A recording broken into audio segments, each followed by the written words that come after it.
நம்ம Ashwin sweets and snacks export பண்றதுக்கு 7373041434 மற்றும் www.ashwinsweets.com கான்டாக்ட் பண்ணுங்க. மனைவியை அடித்து கொலை செய்துவிட்டு ட்ரம்மில் அடைத்து வைத்து மண்ணில் புதைத்த கணவன். உத்தரப்பிரதேச மாநில ப்ளூ ட்ரம் கொலை போன்று 2 மாதங்களுக்கு பிறகு வெளிவந்த மர்மம். ஊரையே நடுங்க வைத்த கொலையின் பின்னணி என்ன? விரிவாக பார்க்கலாம். திருவள்ளூர் மாவட்டம் கும்மிடிப்பூண்டி அடுத்த துராப்பள்ளம் பகுதியைச் சேர்ந்தவர் 39 வயது சிலம்பரசன். கூலி தொழில் செய்து வந்த சிலம்பரசனுக்கும் பிரியா என்பவருக்கும் கடந்த சில ஆண்டுகளுக்கு முன் திருமணம் நடைபெற்றது. இந்த தம்பதிக்கு தற்போது 2 குழந்தைகள் உள்ளனர். இந்த நிலையில் திடீரென சில நாட்களாக பிரியா வீட்டில் இல்லை. இதுகுறித்து சிலம்பரசனிடம் அக்கம் பக்கத்தினர் கேட்டிருக்கின்றனர். அதற்கு அவள் கோபித்துக் கொண்டு அவரது தாய் வீட்டிற்கு சென்று விட்டதாக கூறியிருக்கிறார். இதனையடுத்து 2 மாதங்களுக்கு பிறகு பிரியாவின் சகோதரர் சிலம்பரசனின் வீட்டிற்கு சென்றிருக்கிறார். அப்போது பிரியா வீட்டில் இல்லாததால் அவரது சகோதரர் பிரியா எங்கே என சிலம்பரசனிடம் கேட்டிருக்கிறார். அதற்கு ஏதும் சொல்லாமல் மௌனமாக நின்று கொண்டிருக்கிறார். உடனே சந்தேகமடைந்த பிரியாவின் சகோதரர் மீண்டும் மீண்டும் கேட்க அப்போதுதான் அந்த கொடூர சம்பவம் வெளிச்சத்திற்கு வந்தது. சிலம்பரசன் மனைவி பிரியாவின் நடத்தையில் எப்போதும் சந்தேகம் உடையவராகவே இருந்திருக்கிறார். இதனால் கணவன் மனைவி இடையே அடிக்கடி தகராறு ஏற்பட்டு வந்துள்ளது. இதனால் அவ்வப்போது பிரியா தனது தாய் வீட்டிற்கு சென்று விடுவார். பின்னர் பிரியாவை சமாதானம் செய்து மீண்டும் சிலம்பரசன் வீட்டிற்கு அழைத்து வருவார். கணவர் சீக்கிரம் திருந்தி விடுவார் என பிரியாவும் இருந்து வந்துள்ளார்.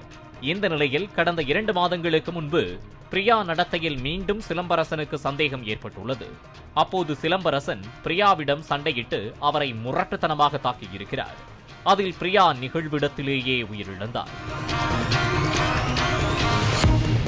இதனையடுத்து வெளியே சொல்ல பயந்து போன சிலம்பரசன் வீட்டில் தண்ணீர் நிரப்பி வைத்திருந்த ட்ரம்மை காலி செய்து அதில் இறந்த மனைவி பிரியாவின் சடலத்தை அடைத்து வைத்தார். பின்னர் இரவோடு இரவாக வண்டியில் ட்ரம்மை ஏற்றிக்கொண்டு பாலம் அருகே பள்ளம் தோண்டி பிரியாவை புதைத்துவிட்டு பின் ஒன்றும் தெரியாதது போல வீட்டிற்குள் வந்து இருந்துள்ளார்.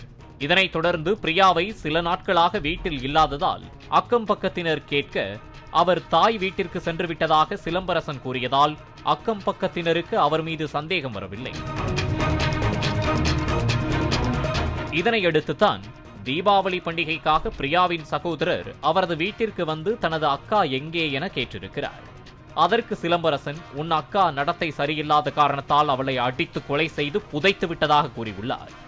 இதனால் அதிர்ச்சியடைந்த பிரியாவின் சகோதரர் இதுகுறித்து ஆரம்பாக்கம் காவல் நிலையத்தில் புகார் தெரிவித்துள்ளார். இந்த புகாரின் பேரில் காவல்துறையினர் சிலம்பரசனை பிடித்து நடத்திய விசாரணையில் மனைவியை கொன்று புதைத்ததை ஒப்புக்கொண்டுள்ளார். இதனையடுத்து சிலம்பரசனை பிடித்து விசாரித்ததில் புதைத்ததாக கூறப்பட்ட எலாவூர் 7 கண் பாலம் அருகே உள்ள பகுதியில் சடலத்தை தோண்டி எடுத்து வட்டாட்சியர் முன்னிலையில் பிரேத பரிசோதனை நடத்தும் பணியில் காவல்துறையினர் ஈடுபட்டனர். தீபாவளி பண்டிகைக்காக வீட்டில் கறி வாங்கி சமைத்து அதனை எந்தவித குற்ற உணர்ச்சியும் இன்றி சாப்பிட்டுக் கொண்டிருக்கும் போதுதான் போலீசாரிடம் சிலம்பரசன் பிடிபட்டிருக்கிறார். மனைவியை கொன்ற பின்னர் அவரது உறவினர்கள் யாரும் தொடர்பு கொள்ளக்கூடாது என்பதற்காக அனைவரின் செல்போன் எண்ணையும் அவர் பிளாக் செய்திருந்தது விசாரணையில் தெரியவந்தது. பெற்ற தாய் கோபத்தில் எங்கேயோ சென்றுவிட்டார் என நினைத்து தந்தையுடன் இருந்த அந்த 2 பிஞ்சுகளும் தந்தைதான் கொலை செய்தார் என்ற செய்தியை கேட்டு பெரும் அதிர்ச்சியடைந்தனர். சமீபத்தில் உத்தரப்பிரதேசத்தில் கணவனை கொன்று மனைவி ப்ளூ ட்ரம்மில் புதைத்து வைத்தது போன்றே தற்போது மனைவியை கணவன் கொலை செய்து ட்ரம்மில் எடுத்து வந்து புதைத்துவிட்டு 2 மாதங்கள் வரை எதுவும் தெரியாதது போல் நாடகமாடிய சம்பவம் அந்த ஊரையே அதிர்ச்சியில் உறைய வைத்திருக்கிறது. பாலிமர் செய்திகளுக்காக செய்தியாளர் முகுந்தன். நம்ம Ashwin sweets and snacks export பண்றதுக்கு 7373041434 மற்றும் www.ashwinsweets.com கான்டாக்ட் பண்ணுங்க. பிளே ஸ்டோர் மற்றும் ஆப் ஸ்டோரில் இருந்து பாலிமர் செயலியை QR கோடு மூலம் பதிவிறக்கம் செய்யுங்கள். செய்திகளை உடனுக்குடன் பெறுங்கள்.